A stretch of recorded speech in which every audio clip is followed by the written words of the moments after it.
Hi, if you're new here, subscribe to our channel if you're looking at ways to make money online. Also check out the first link in the description below if you're looking to make a full-time income from home. Born on Sunday, 21st September 1947 in Portland, United States, the young boy grew up to love writing. He wanted to be a successful writer, but that wouldn't come very easily. Stephen Edward King wrote his first short story, but nobody read it. The second short story was rejected, and the third followed. One night, Edward started another work. It is a story about a young girl he called Carrietta. He wrote the story in the middle of the night, and when he woke up in the morning, he thought that the story wasn't good enough. After all, this is a man who had written 3 books without any success. Stephen King trashed the short story he had just written and went out to his day job, but his wife, Tabitha, had a better idea. She believes there's no harm in trying, and she convinced her husband to complete the story of Carrietta and get it published. By January 1973, King submitted his story to the publisher, and a different thing happened. Now, he was accepted and his first successful work was published. From that point, Stephen King goes on to become one of the most successful writers the world has ever seen. Now, let's think about this.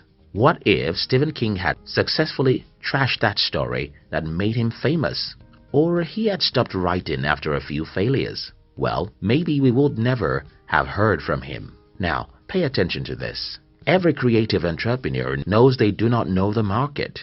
So they continue trying to offer the market the best they think they could offer until the market accepts one of their products. Yes, as entrepreneurs, we study human psychology, marketing, sales, and human relationship. We study to know about the human nature so we can exploit the opportunities such knowledge gives us. But even with all our curiosity, we still don't know the market as much as we usually think we do, because you cannot know what the market would accept or reject. Your best bet is to keep on planting your seeds of creativity. Persistence had died. In my humble opinion, I think Mr. Persistence has died for most people in this generation. Everywhere I look, I see people who want to become successful by tomorrow morning. Everywhere I look, I see people who pursue different shiny objects, hoping they could get rich by some chance or luck. Truly creative people don't do or expect that. If you're an entrepreneur, a writer, a musician, or even a scientist, you must be wise enough to know that your first few works or products are not likely to be accepted by the market, for whatever reasons. Because of this understanding, you won't just write a book and expect that a single book will make you $1 million. You won't just release a musical album and expect that single album to make you the most famous musician in the world. As an entrepreneur, you won't create a product or two and expect those will make you rich. Don't get me wrong. It does happen sometimes that people's first work becomes successful, but such cases are very rare. What is common is a story of someone who has been in a particular industry before, experienced some failures, and then moved to another industry, then have great successes in that new industry. Sleeping with your sword. The reason why I made this video is to inspire you as a creative individual to keep your sword always by your side, because you don't know when the enemy may strike. If you're an entrepreneur, you just have to be obsessed with the business world. If you're a writer, you have to write every day of your life. If you're a scientist, you must sleep in the laboratory, and if you're a musician, your room should be a studio. And your duty should be to write songs every day of your life till the world knows that you're there. Sleeping with your sword is the only way you can be ready for the enemy. Being obsessed with your work, your business, or your art is the only way you can see breakthrough for the world to see. If you cannot do what you do every day of your life, if you cannot sleep on it and wake up on it, if you cannot offer your new product, new book, or new art to the market, why do you think you deserve success? But why is it that hard? The problem most people have is that they wonder why it is so hard to be successful as an entrepreneur or as a creative individual. I have some ideas, and I'll share them with you. You see, being creative means that you're walking against the crowd. It simply means you're trying to do what no one has ever done. It simply means that you're trying to be who most people will never be. Expecting this journey to be easy is one of the biggest mistakes you can ever make. I think I'm so lucky because when I started as an entrepreneur, I never expected any significant success in the first decade.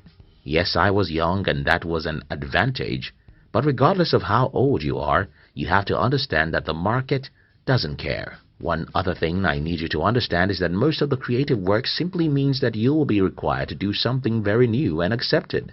To be successful in business, for example, you have to do something new. To be successful as a writer, you have to write something new or form a new perspective. You can't be a successful scientist or an inventor except you show the world what we never knew. To be successful in any creative field, you have to try something new, and that's where the problem is. There's a problem with something new because if it's new, nobody knows what the market will think about it. Let me give you some examples. You and I know what the market thinks about a good lawyer. We all know what the market thinks about a good accountant, doctor, or engineer. We know that if you're a good accountant, some company might pay you well.